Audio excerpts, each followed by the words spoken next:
A paz, queridos. Amém. É muito bom estar trazendo a palavra do Senhor. E eu falava com a Patrícia que eu estou sempre nervosa e eu não canso de falar que eu estou nervosa porque eu chego aqui nervosa. Então eu não vou mentir para os irmãos. Para mim é muito mais fácil estar louvando do que trazendo a palavra do Senhor. Eu sempre fico muito ansiosa para poder falar da palavra de Deus. E a gente está na semana, né, da família. E já está quase terminando aí a semana da família, mas a gente sabe que família é o ano inteiro, né? A gente tem que cuidar, a gente tem que amar, a gente tem que corrigir. E nessa noite eu queria trazer um tema que Deus falou muito no meu coração. É algo que Deus tem me tocado, né? Para quem não me conhece, eu sou casada há 17 anos, meu marido está ali. Desse relacionamento eu tive uma filha que está ali atrás, de 13 anos. E é difícil a gente conciliar uma família e mais difícil ainda é conciliar filho, queridos. É uma tarefa que não é fácil. Quando a gente recebe um filho, é como se fosse um coraçãozinho fora do nosso peito. Eu tenho certeza que toda mãe e todo pai, quando vê o seu filho dormindo ali, aquele soninho gostoso, dá aquela apertadinha para ver se está vivo, porque a gente acha que morreu, né? Dormiu, morreu. Aí a gente... Às vezes eu pego o meu óculos, gente, até hoje. Quando minha filha está muito quieta, eu pego o meu óculos e boto assim perto do nariz. Se embaçar, está viva. Eu falo, opa, Senhor, obrigada. E nessa noite eu queria trazer um tema, eu fiz uma foto que diz assim, a pergunta vai ficar com vocês, tá? A resposta, queridos. É tudo culpa dos pais? Vocês acham que é tudo culpa dos pais? E o nosso texto está em Provérbios 22:6, que diz assim, ensina a criança, ou pode ser instrui, eu ia ler por ali, mas não tem problema. Instrui o menino no caminho em que se deve andar, e até quando envelhecer, não se desviará dele. Ensina o caminho. Pode voltar para a minha foto, por favor? Ensinar é nossa missão. Converter é obra do Espírito Santo. Amar incondicionalmente, ensinar com sabedoria, orar sem desistir, permanecer presente, confiar em Deus. Talvez não sejamos pais perfeitos, mas ainda podemos ser mais presentes na mão de um Deus perfeito. Amém? Queridos, a nossa reflexão nessa noite é sobre filhos, né? Deu para ver que a gente vai falar sobre filhos. E criar filhos nunca foi fácil. Não foi fácil no tempo dos nossos avós, não foi fácil no tempo de nossos pais, e não é fácil no nosso tempo. Mas existe algo muito diferente na geração de hoje. Nós estamos vivendo tempos em que os valores estão mudando rapidamente. Famílias estão sendo pressionadas, os pais estão emocionalmente cansados. É tanta distração, querida, e é tanta cobrança silenciosa para sermos pais perfeitos, que muitas das vezes a gente vai ficando triste, e no meio disso tudo surge um sentimento que tem dominado os lares hoje. A culpa. A culpa tem dominado os pais e tem dominado as mães. Por quê? Porque a gente se cobra e a sociedade nos cobra. Quando a gente tem filhos, querido, a gente acaba criando uma expectativa para as outras pessoas. As pessoas olham para a gente e elas esperam que você façam coisas que ela acredita que ela faria. E aí a gente se sente culpado. A gente se sente culpado pelos nossos erros. A gente se sente culpado se o filho pede para ir dormir na casa de um amiguinho e a gente deixa. E a gente, às vezes, é cobrado. Poxa, mas você é doido. Como você deixa seu filho dormir na casa de um amigo hoje, nos tempos que a gente está vivendo, com tudo que você está vendo? E aí o seu filho pede para ir na casa do amiguinho e você não deixa. Aí as pessoas falam, poxa, mas tu é radical. Podia deixar a menina ir lá um pouquinho. Vai criar uma criança com problema psicológico. Poxa. Então é muito difícil para a gente, como pai hoje, conseguir conciliar todas essas coisas. E quando eu digo ser pai, querido, eu não estou falando para pais negligentes e que não educam. A minha reflexão nessa noite é para pais que educam, que cuidam, que ensinam e que ainda assim não têm filhos perfeitos, queridos. Por quê? O caminho a gente ensina, mas a escolha é deles. A gente não pode forçar ninguém a seguir o caminho que a gente quer. Nem Deus faz isso com a gente. O Senhor nos deixa escolher e fazer as nossas próprias escolhas. Eu estava fazendo uma pesquisa sobre quais são as áreas que mais os homens sentem culpa. E é na área de cuidar dos filhos. As duas que o homem mais sente culpa hoje é de não ser o provedor ideal. Ele acredita que ele poderia prover mais dentro de casa. E a ausência. Talvez por ele achar que tem que prover mais, ele trabalha mais. E aí ele acha que ele está pouco tempo com os filhos. Poxa, eu podia ficar mais um pouquinho com meu filho. As mulheres, as duas áreas hoje que a mulher se sente mais culpada é na área de ser mãe. É a área de não ser a mãe perfeita. E a área do autocuidado. As mulheres têm medo de se cuidar e ser egoísta. Então, a gente está vivendo uma geração que tem se aprisionado em meia culpa. E Deus, Ele não espera isso de nós, querido. O Senhor nos chamou para ser livres. A culpa é algo que vai nos minando. Pode botar para mim o outro slide que fala sobre o que é a culpa. O que é a culpa? A culpa é uma emoção que surge quando sentimos que falhamos com alguém, com nós mesmos, ou com valores, ou com aquilo que acreditamos que deveria ser feito. A culpa é como um peso emocional que faz a pessoa viver presa entre o que deveria e o que poderia ter feito de melhor.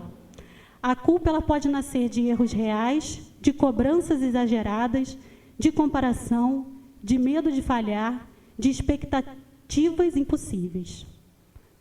Salmos 38:4, não precisa colocar por aí que diz aqui: minhas culpas me afogam, são como um fardo pesado e insuportável. O que os estudos mostram? A culpa constante pode causar ansiedade, esgotamento emocional, insônia, sensação de incapacidade, irritação, autocobrança, tristeza profunda, medo de errar, dificuldade de descansar, afastamento emocional. A cura começa quando entregamos a culpa a Deus e permitimos que Ele troque o peso pela paz. Queridos, quantos pais hoje se sentem culpados pelo que o filho se tornou? Quantos pais hoje gostariam que os filhos fossem melhor do que eles são? Quantos pais hoje gostariam de ter um selo de perfeição? A gente, como pais, quando a gente leva um filho no pediatra, a gente quer um selo de aprovação. A gente quer que o nosso filho esteja ficando gordinho, né, Natália? Que esteja ali naquela linha, fala, opa, teu filho isso já engordou 2 quilos, Senhor, aprovado. Aí, quando vai no dentista, se tem uma cárie, a gente fica chateado, porque a gente quer a aprovação do dentista. Poxa, que mãe boa, filho não come doce, não, dentinho branquinho. Fala, opa, aprovado. Na escola, a gente quer a aprovação dos professores. Poxa, que menino inteligente, só tira 10. Pô, o menino é uma benção, educado, e ajuda até a varrer a sala. Opa, aprovação de novo, Natália. E a gente vai indo assim, querido, querendo a aprovação de todas as pessoas. A aprovação dos avós, da cunhada, do vizinho. Só que a nossa aprovação tem que vir do Senhor Jesus. É dele que a gente tem que esperar a aprovação. Porque não tem como agradar todo mundo. E eu falava com o meu esposo que Deus é tão maravilhoso que Ele fez cada ser humano único. Único. Ninguém vai achar uma outra Patrícia em lugar nenhum do mundo. Pode até ter um sósia, mas com as características, com o caráter, com o temperamento. É só Patrícia. Então não adianta, tem pais que comparam filhos. Né? Poxa, mas esse filho eu eduquei, fez tudo certo. Esse aqui, porque são únicos, queridos. Talvez não é uma forma de bolo que a gente consegue moldar e educar todo mundo do mesmo jeito. Cada um vai responder de uma forma, cada um vai fazer de uma forma. E nessa noite, eu queria trazer uma reflexão sobre uma família que eu acho incrível, que é a família de Jesus. Queridos, imagina só, se já é difícil criar um filho normal, imagina criar o filho de Deus. Imagina essa tarefa vindo nas tuas mãos hoje. Toma, filho de Deus, você vai educar, você vai corrigir. E a gente vai estar aprendendo que Maria e José, eles não eram perfeitos. Eles receberam a tarefa, mas eles erraram, assim como eu e como você. E a gente vai estar vendo alguns textos e a gente vai entender um pouquinho sobre isso. Meu primeiro tópico ficou dividido em formando filhos através do exemplo. Maria recebeu do Senhor Jesus a tarefa de cuidar, de Deus, do Senhor Jesus. E acabou que José entrou junto também nessa. Ele era pai por adoção de Jesus, já mostrando que nós somos filhos por adoção também do Senhor Deus. E ele entrou na tarefa de cuidar, de proteger, de ajudar financeiramente. Quem conhece a história sabe que no começo ele ficou meio arredio, mas após a visão ali com o anjo, ele aceitou essa missão. E é tão bonito, porque os filhos aprendem mais pelo exemplo do que pelo discurso.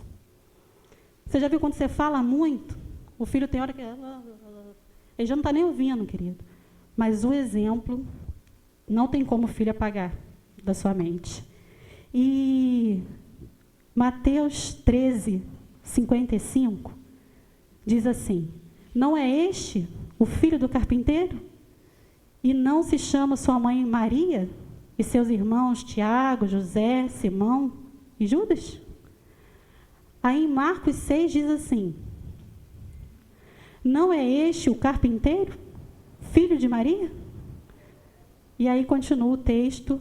Primeiro, não é esse o filho do carpinteiro? Depois, não é esse o carpinteiro, filho de Maria? O que eu quero dizer nessa noite? José era alguém que trabalhava com madeiras, alguns dizem que era construção, que o nome se mudou um pouco, mas dentro dessa área. E Jesus via ali o seu pai trabalhando, fazendo o que tinha que fazer, e Jesus também aprendeu ali a profissão.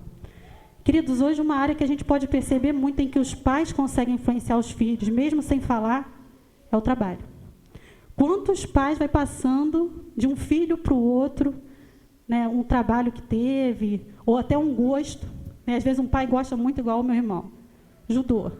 Quem sabe a Maitê também, sem ele nem falar nada, vai gostar. Porque a gente vai vendo e vai contagiando, né? Aquilo vai nos contagiando. E Jesus, ele cresceu vendo José. E tem um texto que eu acho muito interessante, Maria falando, que encontra-se em Lucas 1, 46, 55. Eu gostaria que os irmãos prestassem bastante atenção nas palavras de Maria. Disse então Maria: a minha alma engrandece ao Senhor. O meu espírito se alegra em Deus, meu Salvador, porque atentou na humildade da sua serva. Pois eis que desde agora todas as gerações me chamarão bem-aventurada. Porque me fez grandes coisas, ó poderoso, e santo é o seu nome.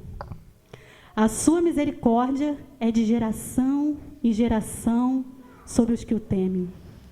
Com seu braço agiu valorosamente, dissipou os soberbos no pensamento de seu coração. Depois do trono os poderosos e elevou os humildes. Encheu de bens os famintos, despiu vazio os ricos. E auxiliou Israel, seu servo, recordando-se da sua misericórdia. Queridos, quando eu vejo Maria, ela ainda estava gerando Jesus, quando ela falou essas palavras. E me remete muito a Jesus falando. Porque ela fala sobre exaltar os humildes. Jesus andava com os humildes. Ela fala sobre o poder do Senhor Jesus, o poder de Deus, sobre a sua misericórdia. E a gente vê que Jesus trabalhava falando sobre misericórdia. E é interessante que Quando falamos de Maria ser exemplo de Jesus, nós não estamos dizendo que Jesus precisasse aprender a ser Deus com Maria. De forma alguma. Jesus tinha muito, muito mais para ensinar Maria. Mas o que a gente percebe é a conexão entre mãe e filho. Provavelmente Maria falava essas coisas com José, com Jesus. E era uma conexão que a gente vê se reproduzindo mais à frente. Hoje, talvez os filhos não aprendam mais observando uma carpintaria, mas continuam observando a vida dos pais todos os dias. Querido, quando você está levando seu filho para o colégio dentro do carro, quando você está dentro de casa, quando você está no culto. Eu quero colocar mais uma foto que eu fiz para os irmãos.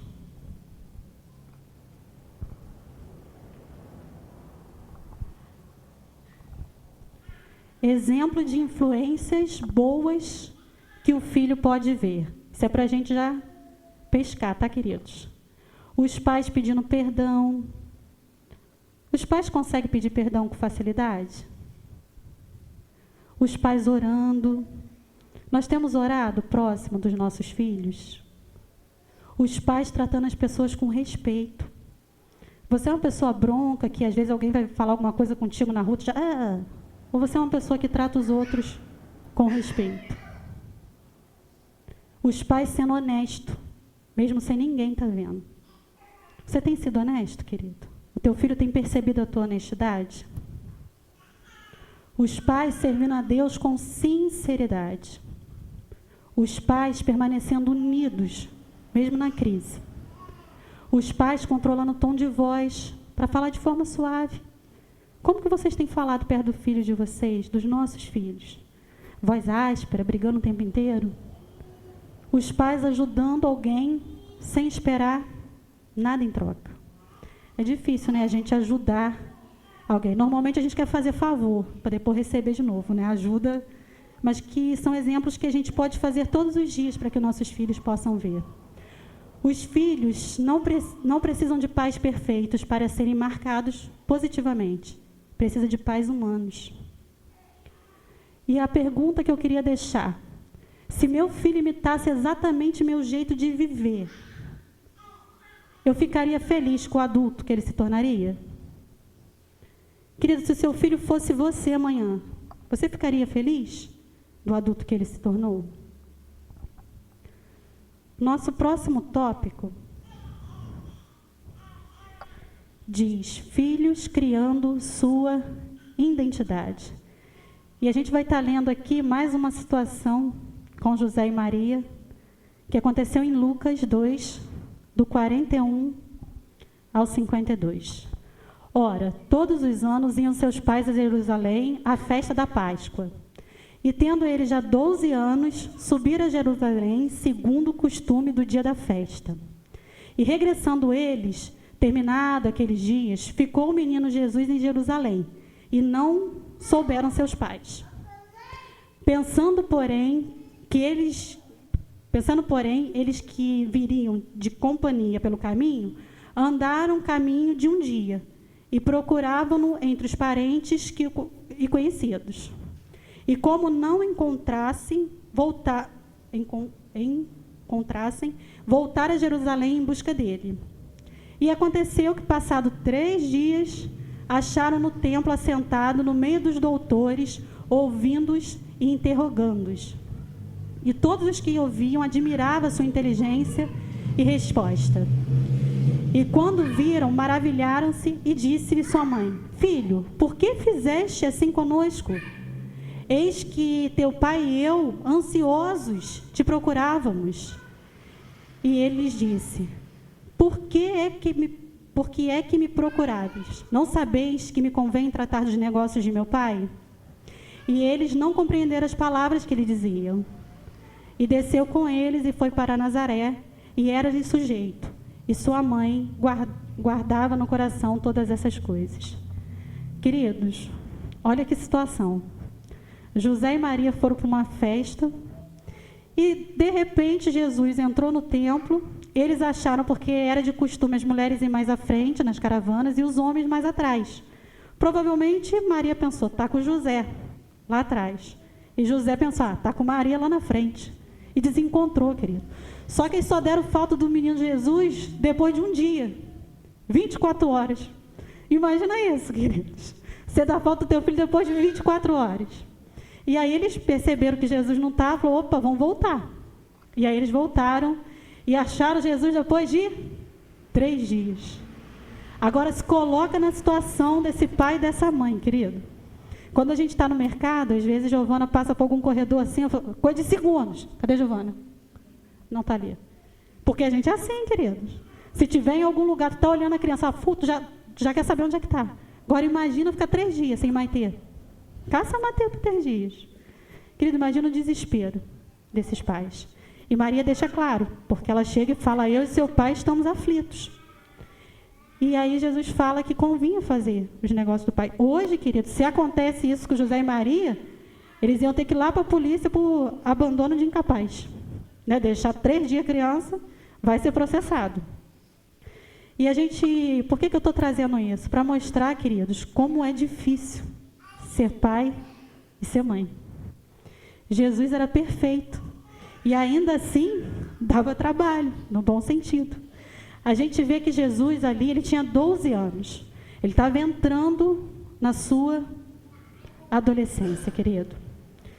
E a fase difícil é a adolescência. É a fase do descobrimento.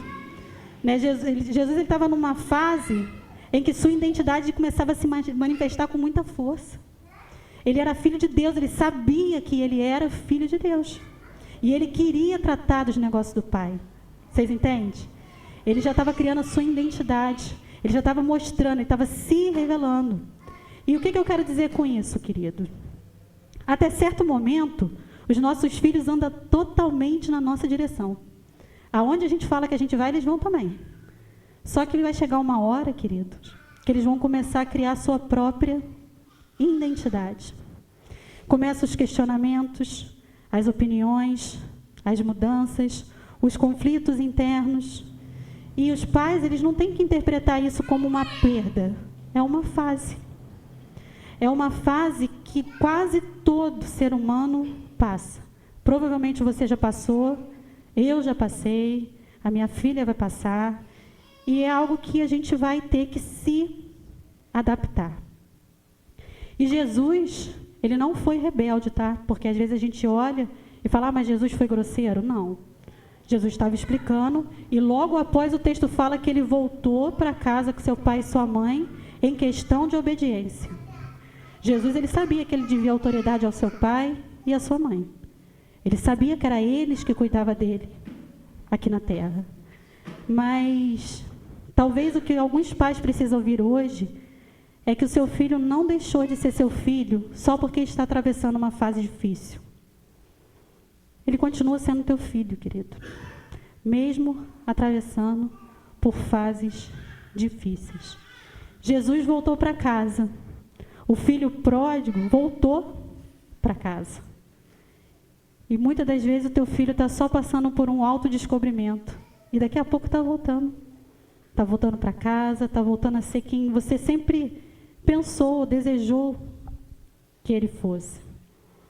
Quando eu falo que a gente não pode se culpar por tudo que nossos filhos fazem, o Senhor Deus, ele é o nosso Pai, certo?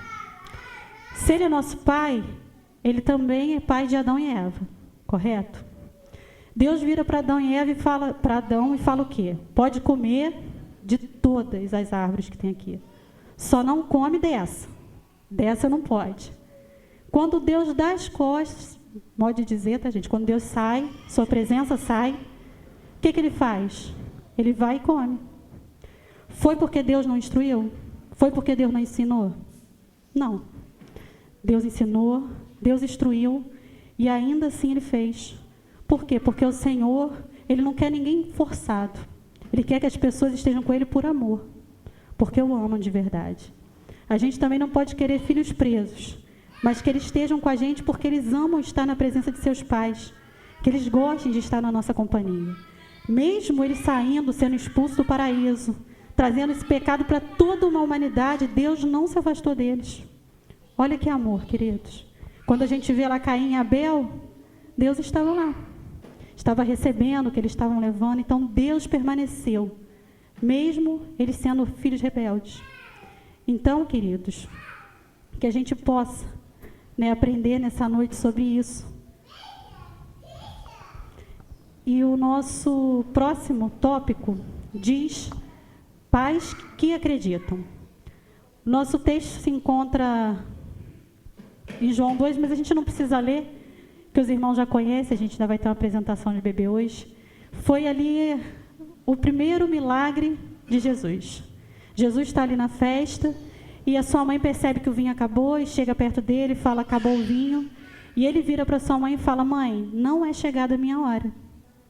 Não era para começar ali. Só que Maria, ela acreditava, ela sabia quem era Jesus. Para as pessoas que estavam ali, Jesus era só um mero convidado em uma festa. E a gente vê que após essa conversa com Maria, mesmo Jesus falando que não era a hora dele, ele ainda obedece. Ele é um filho que ainda obedece à autoridade de seus pais. Hoje, querido, muitos filhos vivem inseguros e precisam ser encorajados. Às vezes os pais, na hora da raiva, a gente compara. Ah, mas tu não é igual ao fulano. Só que muitos filhos precisam ser encorajados a fazer certas coisas, porque a gente vê potencial neles onde eles não vê. Às vezes a gente olha para o nosso filho e a gente sabe que ele é capaz. Ele é capaz de enfrentar uma perda de um relacionamento. Quem tem filhos mais jovens, eu ainda não estou nessa fase, quando termina um namoro, eu acredito, queridos, que vocês devem ficar enrolados, né? Porque para eles é o fim. Acabou o meu namoro, eu vou morrer, não vou encontrar mais ninguém. Queridos, a gente sabe que é uma fase, que daqui a pouco vai surgir uma outra pessoa, a gente ora, a gente pede para que Deus coloque alguém legal, e a gente confia que Deus vai estar sustentando. E corta os nossos corações ver muitas das vezes nossos filhos assim. Com isso, eu não estou dizendo que eles não tenham sentimentos reais, sofrimentos reais. Tem muitos jovens e crianças que eles precisam de tratamentos reais, com psicólogos.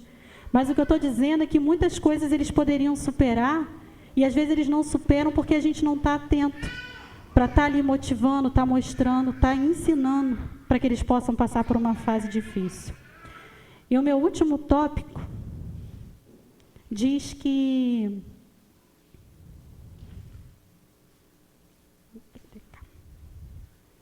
quando o amor não evita dor. Quando o amor não evita dor. E no texto de João 19, 25, diz assim: junto à cruz de Jesus estava sua mãe. Junto à cruz de Jesus estava sua mãe.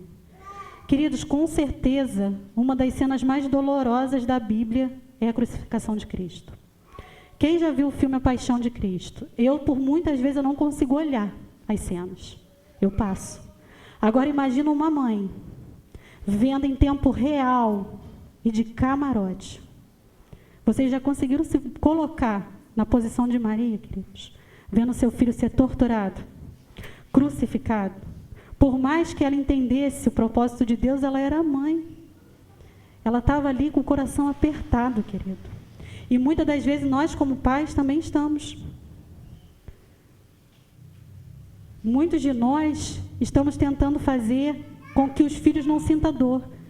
Quantos pais falam: poxa, eu preferia eu ter ficado doente do que meu filho. Eu preferia eu passar por isso do que meu filho. Porque quem ama quer proteger. Só que o sofrimento, ele faz parte do crescimento. Tem dores que não conseguimos carregar por eles. Tem batalhas que não conseguimos lutar por eles. Tem caminhos que eles precisam atravessar sozinho. E isso não significa falta de amor, nem fracasso dos pais. Significa que cada um possui a sua história, processo e propósito diante de Deus. E Maria precisava entender algo muito difícil. Jesus não pertencia a ela. Jesus pertencia ao propósito do Pai. E isso também fala conosco, querido. Porque os filhos são presente de Deus. mas não são propriedade nossa. A gente acha que é, né, Codão? Com a tua pequenininha, tu olha assim, tu já deve dar aquele apertinho no peito, pensando quando ela crescer, quando ela... Só que não são nossos, queridos, são de Deus. E tem um texto que eu achei muito interessante da cantora Estela, que diz assim, coloquei numa imagem: nossos filhos são herança do Senhor, herança, não propriedade. Eles são nossos filhos, mas não nos pertencem completamente. Não são nossos troféus. Não vieram para viver exatamente os nossos sonhos. Não são nossa continuação. São indivíduos com personalidades, escolhas, processos, experiências e histórias que também serão escritas entre eles e Deus. Querido, quão bom seria se nossos filhos pudessem ficar pequenininhos, né? E a gente pudesse ficar com eles ali na hora de dormir, só que eles crescem. E dói para os pais perceberem que parece que a gente está perdendo um pouquinho dos nossos filhos. Só que, querido, isso faz parte da criação de um filho. Nessa noite, nós usamos a figura de Jesus não para mostrar fragilidade ou fraqueza nele, porque não havia. Jesus, ele era perfeito, ele é perfeito. Só que o meu filho e o seu não são. Nossos filhos são humanos. E talvez tem pais adoecendo, tentando criar filhos perfeitos. Tem pais que adoecem, porque os filhos não saem como eles gostariam que fosse. Qual é a tarefa do pai, querido? Sempre foi cuidar, orientar, permanecer presente, confiar que Deus ama nossos filhos muito mais do que nós. Se eu amo meu filho, Deus ama infinitamente mais do que eu. Maria entendeu isso. Ela gerou Jesus, cuidou, protegeu, ensinou, acompanhou. Mas chegou um momento que ela precisou aceitar. O propósito dele era maior do que o controle dela. A Bíblia nunca disse que os pais teriam poder para salvar os filhos. Nós não temos esse poder, queridos. A gente pode ensinar, mas poder para salvar só quem tem é Deus. A Bíblia diz em Deuteronômio: tu ensinarás a teu filho ao deitar-te e ao levantar-te. Ensinar o caminho a apontar para Deus, mesmo sabendo que cada filho precisa escolher caminhar com suas próprias pernas. Ensinar é uma missão, como a gente já leu. Converter é obra do Espírito Santo. Talvez você ache que não está fazendo o suficiente, mas Deus vê cada oração silenciosa, querida. Cada choro de um pai e de uma mãe. Deus vê o esforço de um pai cansado. Deus vê as lágrimas escondidas. Deus vê corações de quem está tentando. Em 1 Samuel, também não precisa colocar, 1:27 diz: por esse menino orava eu. Que esse seja o desejo do nosso coração. Por esse menino oro eu. Que possamos orar todos os dias, entregando na mão do Senhor, porque sabemos que Deus é o Pai perfeito e que tudo está no controle de suas mãos. Amém? Eu agradeço a oportunidade e aquilo que que eu não consegui falar, que Deus vai colocando no coração dos irmãos. A minha intenção nessa noite, através da palavra do Senhor, era tirar um pouco do peso que a gente tem carregado nessa geração. Sabendo que, às vezes, a gente acha que a gente tem o controle da decisão do outro. Só que a gente não tem. O que a gente pode fazer é ensinar. Agora vai depender de cada um escolher seguir ou não. Amém? Vou estar chamando o nosso pastor Márcio.